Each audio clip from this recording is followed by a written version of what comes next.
আহয়া বিদেশী বাঙালিক খেদুগয়া আহয়া ভাইহত বিদেশী বঙালীক খেদুগয়া আহয়া ভাইহত মামাৰ সৈতে মিলি যুঁজ দিৱা আহয়া ভাইহত মামাৰ সৈতে মিলি যুঁজ দিৱা বিলাসিত সেনা হিমন্ত মামা হেংদাং নিলে তুলি বিলাসিত হিমন্ত মামাই হেংদাং ললে তুলি বিদেশী বাঙালিক বহু খেদা দিলি বদনে কান্দিছে হিয়া ঠাকুৰী বিদেশী বঙালীক বহু খেদা দিলি বদনে কান্দিছে হিয়া ঠাকুৰী এইবাৰ মামাই নেৰিব খুদাই বিদেশী বাঙালীৰ ৰক্ষা নাই মামাই নেৰিব খুদাই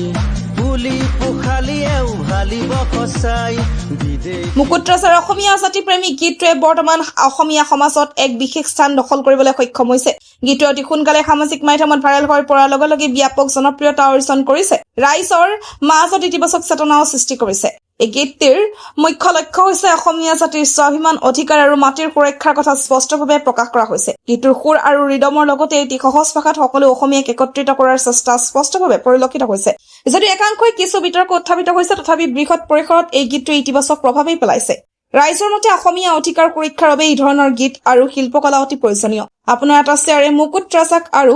জাতিপ্ৰেমী গান গোৱাৰ বাবে অনুপ্ৰেৰণা যোগাব পাৰিব আহয়া ভাইহত বিদেশী বঙালীক খেদুগয়া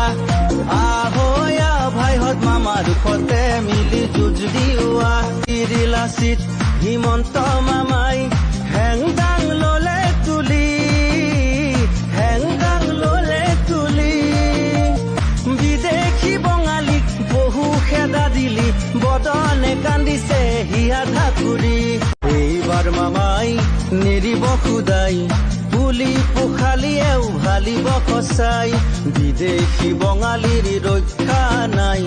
বৰ ঘৰত নাপাবি অকণো ঠাই হেৰ অসমীয়া কেতিয়ানো জাগিবি খিয়াল খেদা দিৱা বিদেশী বঙালী অসমীয়া ভয় নকৰিবি মামা আগত আছে পিছে পিছে আমি মামা আগত আছে পিছে পিছে